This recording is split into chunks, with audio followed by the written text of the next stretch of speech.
ಜಿಲ್ಲೆಯ ಕುಕನೂರು ತಾಲೂಕಿನ ಎರೆಹಂಚನಾಳ ಮತ್ತು ಸುತ್ತಮುತ್ತಲ ಪ್ರದೇಶದ ರೈತರಿಗೆ ಜಿಂಕೆಗಳ ಕಾಟ ವಿಪರೀತವಾಗಿದೆ. ಕೃಷ್ಣಮೃಗ, ಚಿಂಕಾರ ಸೇರಿ 3 ಜಾತಿಯ ನೂರಾರು ಜಿಂಕೆಗಳ ಹಿಂಡು ಹೊಲಗಳಿಗೆ ನುಗ್ಗಿ ಅಲ್ಲಿರುವ ಬೆಳೆಗಳನ್ನ ನಾಶ ಮಾಡುತ್ತಿವೆ. ಕಣ್ಣಿಗೆ ನಿದ್ದೆ ಇಲ್ಲದೆ ರೈತರು ಹಗಲಿರುಳು ಗುಡಿಸಲು ಹಾಕಿಕೊಂಡು ಬೆಳೆ ಕಾಯುವ ಪರಿಸ್ಥಿತಿ ಬಂದೊದಗಿದೆ. 2009ರಿಂದಲೂ ಅರಣ್ಯ ಇಲಾಖೆ ಮತ್ತು ಪ್ರತಿನಿಧಿಗಳಿಗೆ ಮನವಿಯನ್ನ ಮಾಡಿಕೊಂಡರೂ ಪ್ರಯೋಜನವಾಗ್ತಿಲ್ಲ ಎಂದು ರೈತ ಸಂಘದ ಉಪಾಧ್ಯಕ್ಷ ಅಂದಪ್ಪ ಕೋಳೂರ್ ಈ ಬಗ್ಗೆ ದೂರನ್ನ ನೀಡಿದ್ದಾರೆ. ಹಿಂದಿನ ಸಿಎಂ ಯಡಿಯೂರಪ್ಪ ಅವರು 2010ರಲ್ಲಿ ಜಿಂಕೆ ವನಕ್ಕಾಗಿ 50 ಲಕ್ಷ ರೂಪಾಯಿ ಘೋಷಣೆಯನ್ನ ಮಾಡಿದ್ರು. ಇವಾಗ ಅದು ಏನಾಯ್ತು ಎಂಬ ಪ್ರಶ್ನೆ ರೈತರಿಗೆ ಕಾಡ್ತದೆ. ಕೊಪ್ಪಳ, ರಾಯಚೂರು, ಗದಗ, ಹಾವೇರಿ ಸೇರಿದಂತೆ ಉತ್ತರ ಕರ್ನಾಟಕದ 8 ಜಿಲ್ಲೆಗಳಲ್ಲಿ ಜಿಂಕೆ ವನ ನಿರ್ಮಾಣಕ್ಕೆ ಸರ್ಕಾರ ಕೂಡಲೇ ಮುಂದಾಗಬೇಕು. ಜೊತೆಗೆ ಬೆಳಗಾವಿ ಚಳಿಗಾಲದ ಅಧಿವೇಶನದಲ್ಲಿ ಸಿಎಂ ಸಿದ್ದರಾಮಯ್ಯ ಮತ್ತು ಎಲ್ಲ ಜನಪ್ರತಿನಿಧಿಗಳು ಧ್ವನಿ ಎತ್ತಿ ರೈತರ ಸಂಕಷ್ಟಕ್ಕೆ ಪರಿಹಾರವನ್ನ ಕೊಡಬೇಕು. ಒಂದು ವೇಳೆ ಜಿಂಕೆವನ ನಿರ್ಮಾಣ ಮಾಡದೆ ಹೋದ್ರೆ ಸೂಕ್ತ ಬೆಳೆ ಪರಿಹಾರ ನೀಡದಿದ್ರೆ ಉಗ್ರ ಹೋರಾಟ ಮಾಡುವುದಾಗಿ ರೈತ ಮುಖಂಡರು ಸರ್ಕಾರಕ್ಕೆ ಎಚ್ಚರಿಕೆ ಮತ್ತು ಮನವಿಯನ್ನ ಕೂಡ ಮಾಡ್ಕೊಂಡಿದ್ದಾರೆ.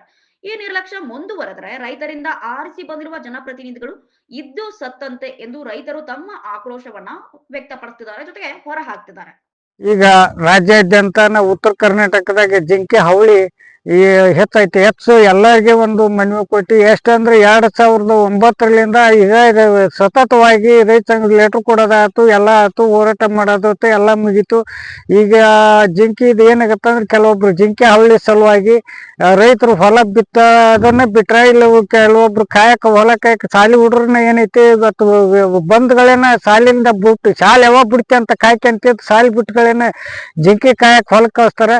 ಇವತ್ತು ಹಗಲಿ ರಾತ್ರಿ ಕೂಡ ಏನಾಗತ್ತಂದ್ರೆ ಜಿಂಕಿ ವಿಪರೀತ ಕಾಟ ಆಗಿ ಇರೋದ್ರಿಂದ ರೈತರಿಗೆ ಎಲ್ಲರಿಗೆ ಸಮಸ್ಯೆ ಐತಿ. ಜಿಂಕಿ ವನ ಮಾಡ್ಬೇಕಂತ ಎಷ್ಟೋ ಸಲ ಮನವಿ ಕೊಟ್ಟಿವಿ. ಇವಾಗ ಬೆಳಗಾವಿ ದೇಶದಲ್ಲಿ ಚರ್ಚೆ ಮಾಡ್ರಿ ಅಂತ ಹೇಳಿದ್ರು. ಅವರು ಇನ್ನು ಇವತ್ತಿಗೆ ಎಷ್ಟೋ ವರ್ಷ ಆದ್ರೂ ಯಾರು ವಿಧಾನಸಭೆಯಲ್ಲಿ ಚರ್ಚೆ ಮಾಡಿಲ್ಲ.